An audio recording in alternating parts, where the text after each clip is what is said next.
This is the story of a cat who became a hero. Through the years, I have been known by many names. Diablo Gato. Chupacabra. You are crazy woman! The furry lover. Frisky 2 times.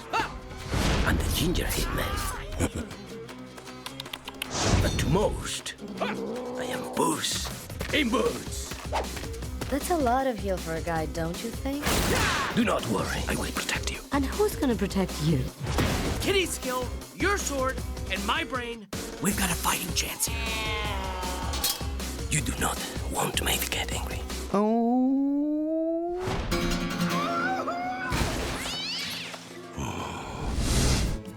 About 4 years ago, the studio had been very interested in looking at some of the franchise characters to see, which one deserved a story of their own, and the easy answer was Puss in Boots. I am but a humble gato in search of his next meal. The only thing you'll find tonight is trouble.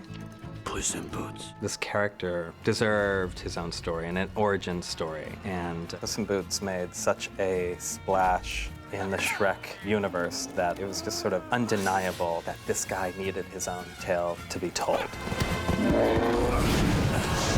What can I say? I was a bad kitty.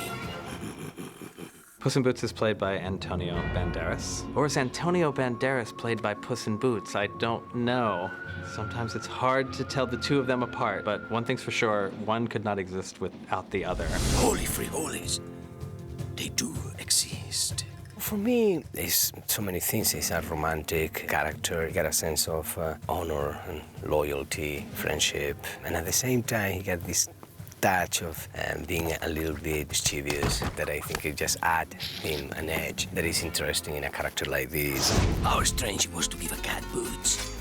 But wow, I look good.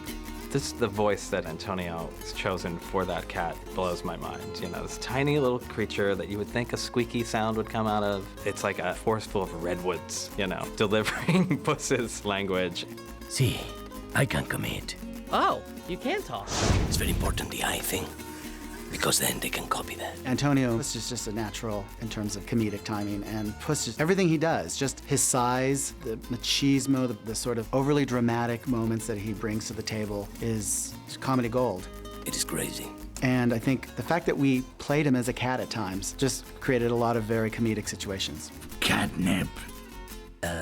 It is from my glaucoma.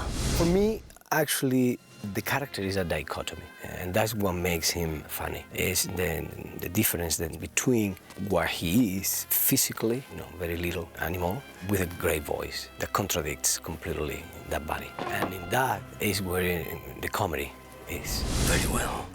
If it is to be a dance fight, then I will Tuesday night dance fight you to the death.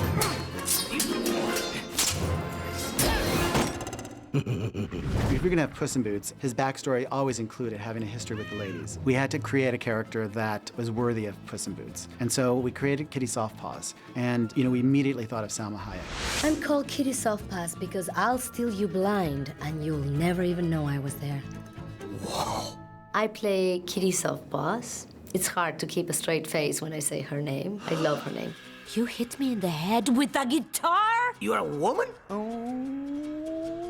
Salma, we knew that she was, sultry, she's got a great voice, but she's actually really amazing with comedy, and she's very, very witty. And she brought a lot of her own attributes to the character, which for us was great, because there's something really special about a female character who knows what she wants. Just think of all the trouble we can get into. It's great. The relationship that she has with Puss, Antonio, feels really authentic. Hey! I'm awake. And it's a really great romantic relationship. There's a lot of tension there. And you could tell that Antonio and Salma, they must be good friends because they fight really well together.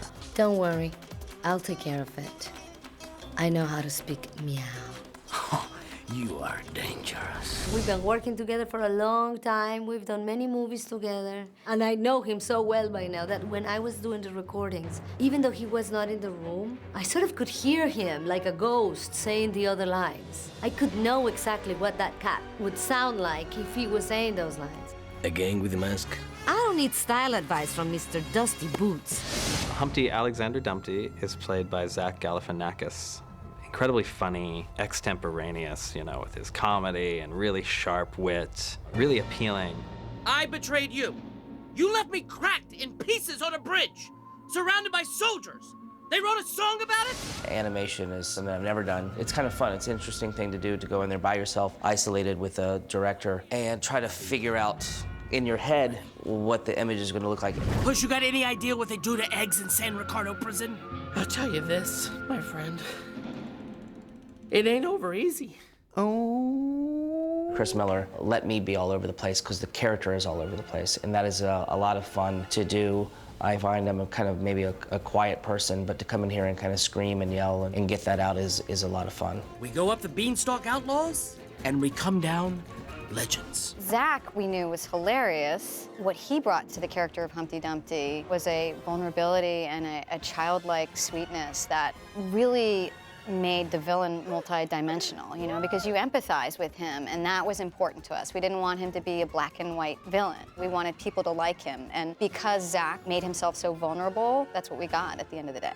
Okay, yeah, have fun with that. Do I feel more fragile now that I've played an egg? I feel more scrambled. Should scramble you with onions. Jack and Jill are played by Billy Bob Thornton and Amy Sedaris, and they're our notorious outlaws who you definitely don't want to mess with. You looking for something? We didn't want to have the villain, who is Humpty Dumpty, be the obvious villain. So we created Jack and Jill as the characters. We decided to use them as two brooding, mean, but yet very funny characters.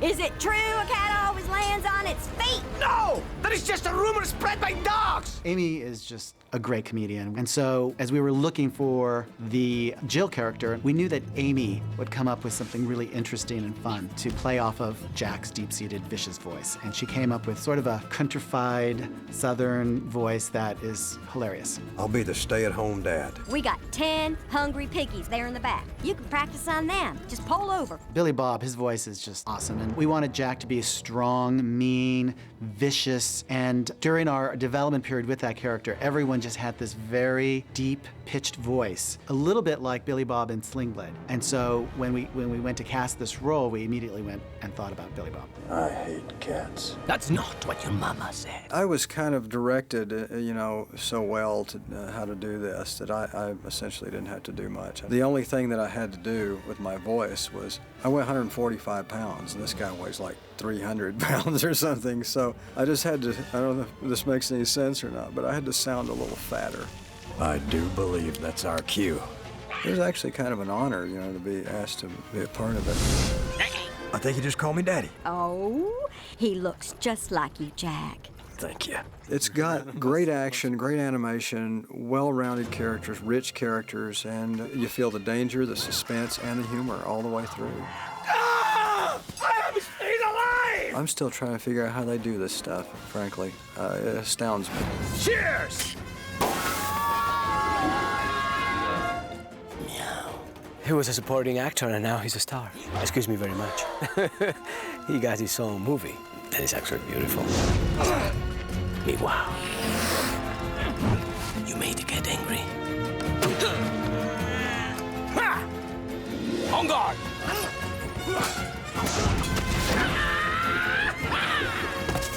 All that I need are the boots. I can see myself in that cat on the screen, which is a freaky experience, I may say.